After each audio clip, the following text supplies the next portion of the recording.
I think having great family, whether they're good people or not good people, whether they're like you or not like you, I think having family in your life is so terribly important. Yeah. It is, to me, the most important thing. More important than all this other stuff is to be grounded with my family. And maybe that's a culture, maybe that's how I grew up, but having your family around you is so important, and that's whether it's connecting with my brother, my cousins, my kids, my parents, my aunt and uncles, whether all of those things are so important, because what family gives you, for most of us, I know for everybody in this room, it's this way, family gives you unconditional love. We've been misled to believe that dentistry, more specifically the dental business, has to be complicated. Dentistry can be simple, and dentistry should be simple. Hi, welcome back to another episode of the Dentistry Made Simple podcast. I'm your host, Dr. Tarun Agrawal, and this week I'm still joined by our still pregnant co-host, Meredith Cooper-Jones. But have you ever heard the saying that you are the average of the 5 people you hang out with? And do you ever feel frustrated that you're not making progress forward in life, or you're not really getting the results that you're after, or you're not making, you're not reaching your potential? I'll always say that that is directly related to who you hang out with. And in this week's episode, I'm going to talk to you about how I'm very intentional about the 5 people I choose to hang out with, or the 5 types of people I choose to hang out with in my life. So before we get into this week's episode, let me turn it over to our pregnant co-host, Meredith Cooper-Jones. Well, I want to say a few more weeks, but it could be any day now, I guess. Well, this episode may come out by the time you have a baby. Well, thanks for joining us again. Today we wanted to talk about, before we get in to today's episode, a little bit about our summit. So if you're feeling overwhelmed by your dental practice, you feel like you've been running on roller skates, or you feel like you've been stuck in survival mode, it's time to empower yourself with the revolutionary secrets that have helped thousands of dentists live the life of prosperity, freedom, and happiness. So don't miss this opportunity to transform your practice. Join us for an elite professional network and achieve unparalleled success that you all deserve and everyone works so hard for. It is in Nashville on Broadway, May 4th and 5th. And 2023. We will have, I guess if people are listening to this next year, I always forget about that. I won't be pregnant. Yes, hopefully not. And it will be 2023, although we hope to continue this kind of as our annual get together to bring everyone together with our community. It's so fun when people come to the retreat and they become friends and they're like, let's do this again. And your paths are hard to cross for that. So with people requesting that, we've found the best way to do it would be for all of us to gather together once a year and provide good education. So I have a history of doing meetings and events around education, whether that's larger events that I used to hold in Las Vegas, whether that's the events we hold here at 3D Dentist. And one thing that's very important to me is we're always doing events built around the dentist themselves. What's in the best interest of the dentist? And too often, meetings today, events and conferences have become very manufacturer driven. And I get it. Look, we can't do what we do without manufacturer support, but it's got to be about the dentist first and the challenges and the problems that they're facing. And right now, our 3D Growth Summit, year 1, our first annual one that we're doing, is going to be focused around building your team. And so if you're ready to build your team, empower your team, help them see and share in your vision, there's going to be no better event than our Growth Summit in Nashville. It will be your opportunity to meet with like-minded dentists, for your team members to meet with like-minded team members, for your team members to meet my team members, to meet Sully's team members, to meet our other speakers' team members. It will be an amazing event that will supercharge and excite your practice and your team members. So May 4th, 5th, 2023, we legitimately only have like 50 or 60 seats left. So don't wait till the last minute. And it is Taylor Swift weekend there, so it will be busy. And so once our room block is out, I'm pretty sure the entire city will be sold out. So don't waste. Go now. Go to 3d-dentist.com, click the Summit event button, and let's get registered and let's start making 2023 the year that you start taking control of your practice. So Meredith, let's get into this week's episode. Yeah, so this week's episode kind of goes into taking back control, but kind of your life. We talked about this in the mastermind and everyone was so intrigued by it. I heard people talking about it during happy hour and after the course as well. You mentioned something about, you kind of asked the dentists who they hang out with, you know, who they golf with. Well, what brought this up? So people were kind of talking about their book clubs and things they do outside of dentistry, hobbies, I guess. And you said, well, one of the reasons we have the mastermind, right, is because people, when you get around your local friends, it's like, why do you need to try so hard? You're doing really well. Yeah. And sometimes you're so far removed from people's regular day-to-day life that you feel like you're kind of an outlier, which I think most of the dental business owners are. And so you talked about being surrounded and like the 5 people you spend the most time with, whether that's good or bad. Yes. Sometimes you're the highest earner. Sometimes it's smart to be the lowest one, right? But a lot of times these people in their book clubs or in their coffee meet and greets are probably well removed from the day-to-day lives of everyone else. I think from my recollection, what brought this about is we had one of our masterminders saying that they feel so motivated when they come here, and then they go back to their office, and like a week or two later, they're unmotivated again. And my question to him was, well, tell me who you're hanging out with when you get back. Yeah, who do you surround yourself with? Who do you surround yourself with? And this particular person is a very exercise fanatic, and he hangs out with a lot of people that do a lot of outdoor activity, things I'm jealous of. But I said, Hiking, who else? Who else do you hang out with? He goes, well, that's pretty much it. I go, well, I said, that's part of the challenge. Is the people who have 4 hours to hike a day are probably not in the same. And unless that's where you're trying to get to in life, right? If you're at that point in your life where it's all about the outdoor activities and stuff, and that's okay. But that led me into a side conversation about where I'm intentional about the 5 people that I hang out with, and I don't literally mean 5 people, like I only hang out with 5 people, but there's 5 types of people I like to have in my life, and so kind of give you an overview, and then we'll kind of walk into each of these a little bit. Is I like to have a business person in my life, someone who's been unbelievably successful in business, that has a larger, broader view of business than I do, so that they can keep me grounded and kind of keep me inspired about what I'm missing or what opportunities exist in business. Number 2, I like to be surrounded by somebody that's a really good person, because sometimes we can have a tendency to kind of get off track a little bit, and we need what I call a good human in our lives. Number 3, I've got to have people who have likes and hobbies like me, because I need that. That's where you enjoy spending time. Yeah, it's where I enjoy spending my time. Number 4 is I call it my anti-weakness person, and this is a person who helps me get over my own personal weaknesses because they're the opposite of that. And then number 5 is, of course, family. And so you want to have a good core foundation of family people around you. And so these are the 5 people, again, the business person, the good human, someone that the likes and hobbies that are similar to mine, the anti-weakness person, and the family people. And I want to be clear, these aren't the only 5 people we hang out with, but these are the 5 types of people I try to keep in my life. And they go through different spurts. There may be times where I'm really hanging out with my business friends a lot, or there may be times where I'm really hanging out with my likes and hobbies people a lot. Or right now I've been hanging out a lot with my anti-weakness people a lot. Or there'll be times where you go through family time a lot. And there's, always, if you notice, I keep getting my good human comes last and last because, I think I'm a good human, but it's all about what you need at that time. So let's kind of dive into some of these. Yeah, let's talk about it, because in our mastermind, we kind of talk about growing you as a person, not just as a dentist. So I think getting these 5 people and knowing who it doesn't have to always be the same person either. I think maybe that's something we talk about is, you could have 3 or 4 people that are your good humans at different times in your life, for sure. But I would like to think there's at least 3 or 4 good humans in my life. Let's talk about the business person and kind of why that's important. And I would say that that's probably number one for a good reason. For me right now, and I'm glad you said that, but I'm also not glad you said that. Okay.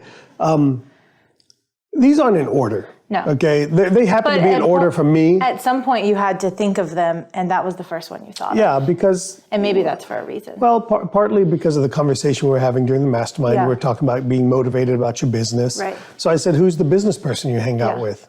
I was asking the person. And that's probably you for a lot of them. Well, sure, but that doesn't speak to me. Right. Where is my business coming? So, for me, my business person has been, for most of my life and still to this day, it's my dad. Mm-hmm. I've learned so much from him, and I've talked about it. In fact, one day, Sully and I recorded a 3-hour podcast episode with my dad that I've never released. I know. From 3 or 4 years ago. We had to put it into 5 different. Yeah.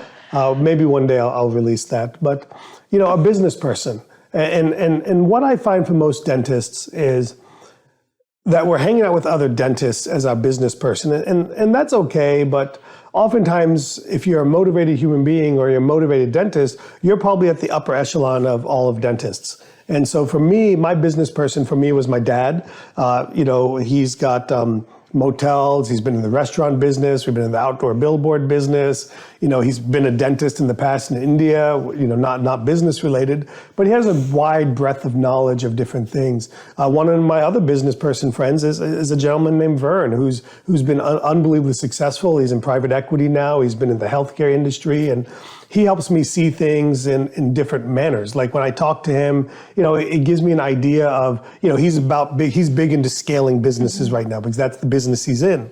And so when he talks about scaling XYZ company, there's still parts of that relate to what I'm doing or relate to my business or relate to our industry. And so I really like being around that. Another one and by the way, I think another point in this is, your friend can often fit into multiple. Yeah. It's not like my business person is not a good human or doesn't like my hobbies. They often end up fitting into multiple areas.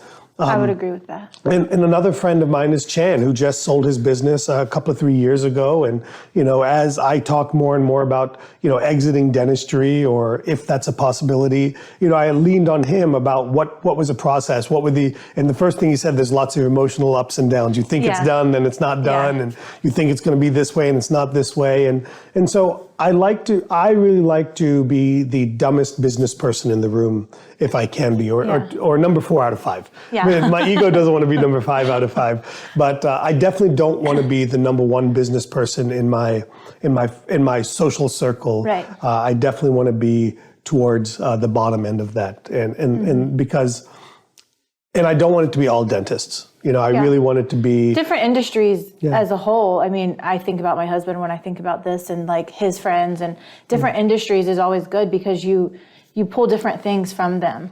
For example, you hanging around with somebody who does things differently. At the end of the day, the sales aspect is still similar in dentistry versus some other sort of. I mean, sales is a relationship game, right? Right, and how people buy. Either whether it's emotionally or how they purchase, those are all different ways you can learn things that can relate back to your business, even if it's a different industry. Yeah. So I always like to have some business person in my life. Maybe they're not in there 100%. Maybe it's somebody I can lean on or call on. And that's always been important to me because business is a passion and an area of importance for me. So. Yeah. So I think having the number 1, the business person, I think that motivates you. Yeah. And that motivation gives you the want to have these other people as well. So number 2 kind of gets into the good human, which is for everyone, it should be the easiest to fill, but I feel like it might be the hardest. Sometimes it is one of the hardest. And the example I use of the good human is always Eric Ballou. Yeah, he's a dentist in Boise, Idaho. Such an amazing person. Yeah. Always so kind, always thoughtful, always willing to listen, always supportive. Yeah. And there's so much about Eric that I strive to be. I remember one day I called him and he texted me back. He says, listen, in 5 minutes I start my family time and my phone goes away and I'm going to sit on the floor and play with my kids for 2 hours. Yeah. And No distractions. No distractions. And that always stuck with me. Not that I've ever done that, Yeah. okay, or not that I've been that. Could you imagine if you said to your teenagers, everyone, we're going to put our phones away, we're going to play on the floor for 2 hours? Yeah, but even if I did that 10 years ago, they would have loved that, right? But even now, game night, we're going to put our so- phones away, we're going to play games. Yeah, so when I say good human, we need somebody that keeps us from getting too Grounded. focused on all the life distractions, right? And typically for me, everybody's different, but to me, the good human is about really grounding what's important in life. Yeah. Okay. And we need that. You know, another good human for me is Sully. Sully is energetic. He's a good person. Rick Sullivan, such a great person, you know. And so my point in bringing up multiple people is that we have them. And look, Eric lives somewhere else. Yeah. Sully lives somewhere else. Rick lives somewhere else. But they're always just a call away. Yeah, and I have other good humans locally. Yeah. But, you know, I get my fill of good humans from my out-of-town dentist friends and what I call our 3D family, and many of you listening as well. You know, I look at Adam Fraunfelter. You know, such a great person, you know, and I see those things. Although his brother Tyler told me if we mention him again, he's going to stop listening. So we just lost a listener in Tyler, but that is what is. And a good human is just somebody that, I think the other part of a good human is they have to be willing to check you when you fall out of line or when you lose sight of the big picture or you get too focused on something that can very easily become negative. Yeah, I think that's what you need. Something about a good human is I would say they're not necessarily your yes friend. No, that's what the whole point. They got to be the check I think person. a lot of times people think someone who is a yes friend is their best friend. Yeah. And sometimes that's not always someone who wants the best for you. No, in fact. So I think a good human is someone who wants the best for you. I could have used more non-yes people in my life. Yeah. But I think your good human is someone who is that for you, where they can set you straight but still be there for you. Absolutely. A good medium. So that's why we say like that may be harder to find than you would think, because there is so many good people out there, but a lot of them are just your yes friends. Well, that I think, let's get into the person number 3, because I think it's hard to cross, because you would want to be so much like this good human that it's hard to not have likes and hobbies similar to them. So the next one, this probably is the easiest one to find. So people you like being around, this people is you like doing stuff with. Absolutely. This is the easiest one and probably the one that we have a tendency to have too much of in life. And that's our likes and hobbies, you know. So for example, if you're a yoga person, most of your friends are probably yoga people. If in my situation, I love to play golf. So many of my friends are golfers. And it's easy, you know, this is very easy for us to fall into this trap. But that's why it's always good to have like so many of all the friends I've mentioned, they play golf with me, you know, like my business person, all this stuff. We met on the golf course and so, or we met a lot of them on the golf course. Likes, hobbies, traveling, golf, tennis for me, you know, reading books or talking about, you know, to me, talking about business is alike. I have a couple of groups of friends, Sasha from Harvest Dental, he and I get together every couple of months and we meet for coffee and we talk business. That's a hobby for me. That's a like, you know. Same with Brett Wells. He and I haven't gotten together in a while. I need to reach out to him. But those are likes and hobbies. I like to get together and I have a hobby of sitting around enjoying the sun a little bit. I would argue that dentistry is probably a like and hobby for you. Yeah. And everyone may not feel that way. Yeah. That's fair. For some people it's a job. Yeah. For you it's definitely, I mean it is a job too, but it's also. It doesn't feel like a job. Yeah, most of the time it doesn't feel like a job. That's what I'm saying is you truly enjoy it. It's passion. So that means a lot of dentists fall into that category for you as well. The last thing, I want to reemphasize something on the likes and hobbies.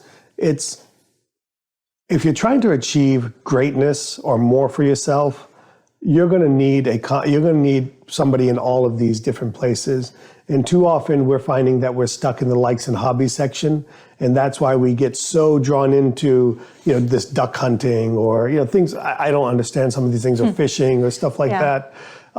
And then we wonder how our business life has passed us by. But I'm also jealous of people who spend most of the time doing their likes and hobbies. Because I wish I was more like that. Fishing, at least deep sea fishing and stuff, could be similar to golf. Yeah. Where like Taylor goes with customers sometimes. And so they're talking business and they're kind of thing, just like you guys would golfing on the golf course. Yeah. But I think a good mix of all of that is good. Not, absolutely. That's a good point. Like when I play golf with most of my friends, right? Yeah. That fit all these different things. Yesterday you had golf with a dental rep and one of your friends. business friends. Yeah, one of my regular and friends. likes and hobbies friends, so that was two things for you and two different people. I think likes and hobbies can be different for everyone, but they can also relate back.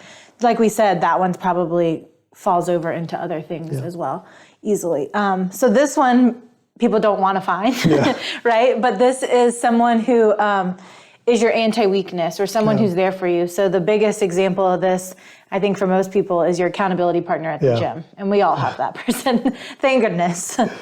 So for me, my anti-weakness is, I hope you guys can tell from some of the videos, is I've been really working hard on getting healthy as I turn 47 and as I get a little bit older and for different reasons. And so it's been a lifelong challenge for me to stay healthy. I go through these spurts.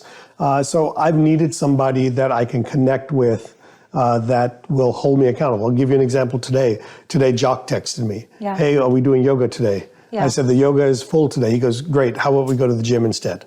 Right, because it'd be very easy for me to say, okay, we can't go to yoga, it's Yoga's full. But then he says, what about the gym? I'm like, okay, we'll go to the gym, you know? Well, my friend John Funk, and he's been a great friend for me right now. And the same thing, he's the one that got me into yoga. Another area that he's been helpful for me in, and like I like sharing these things with people and I think for many people, they may not understand this or believe this, but I'm an introvert by nature. I don't like doing anything alone. Like I hate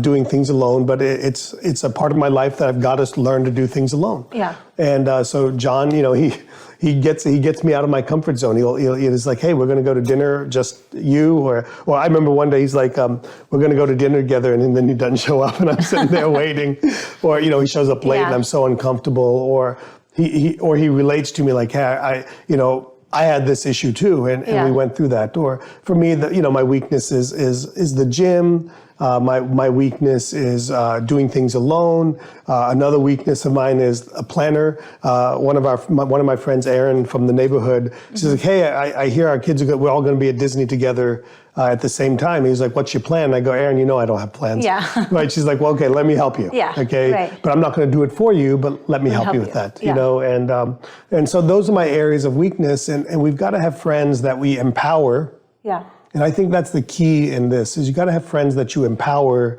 to help you.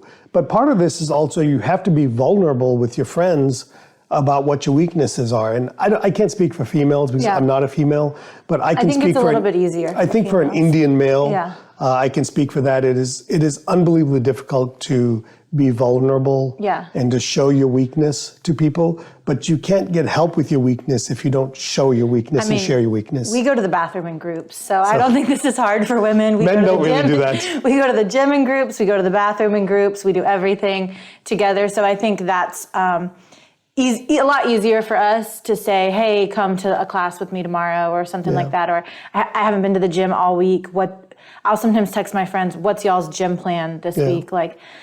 And I know I'll get there and I'll know somebody, but sometimes it's just nice knowing, oh, Nancy's going to be there. I told her I'd be there. Look, it's like walking into the party with somebody, right? It's way more comfortable to go to the party. Does anyone want to go with me? Yes. Go to the party with somebody, and then you guys go your separate ways almost, you get there. Right? And so I think that's a great analogy of the anti-weakness. And that's even funny because, and we can talk about, you mentioned this a lot, when you first wanted to lose weight in 2012? You said to your team, I need to go on a walk every day at lunch. Yeah. Can anyone go with me? And you were surprised by the people who started walking with you during lunch. And then it turned into the complete opposite of an anti-weakness because everybody was looking forward to this. You learned more about people. You got to know people. And so now in our mastermind, we talk about going on walks with team members, and doctors say like how it is a totally different, you're not sitting desk to desk, knee to knee with someone you barely know. It's easier to talk about things. And so for us, before I got pregnant, we would go to the gym And we would go together, we would do our little business meeting on the treadmill and then do our separate things. Yeah. But it would get us there. Yeah. And that's the main thing is, and I think we started that during COVID, walking in the neighborhood while we were planning our podcast for the day or our recordings for the day, instead of just sitting. Right. Sedentary, doing nothing.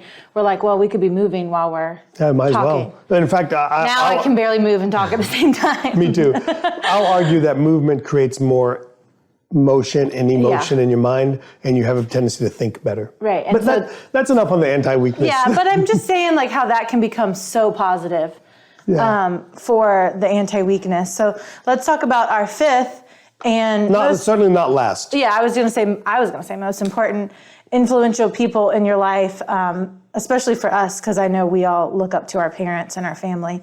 But that is your family, your spouse, your parents, your siblings. I think having great family, whether they're good people or not good people, whether they're like you or not like you, I think having family in your life is so terribly important. Yeah.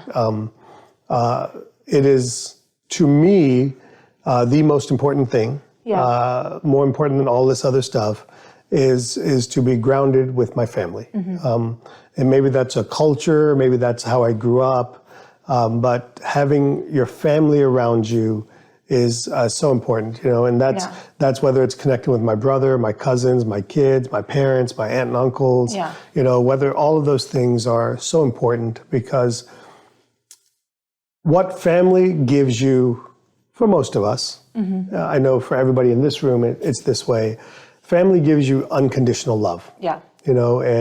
And we need that at times. We need that ability. Sisters aren't always unconditional love, but they'll tell you like it is. But they're tough love. Okay. And that to me is still unconditional love. Right. Unconditional love doesn't mean that I just say yes to whatever you want. Right. Unconditional love is, hey, I will forgive you for this. Like, I've made a lot of mistakes in my life, or I've done dumb things in my life. And every time it's been my family that will welcome me back with open arms. Oh, yeah. And that unconditional love is so emotionally important. That stability. I thrive and crave stability. And for me, my family has always been, that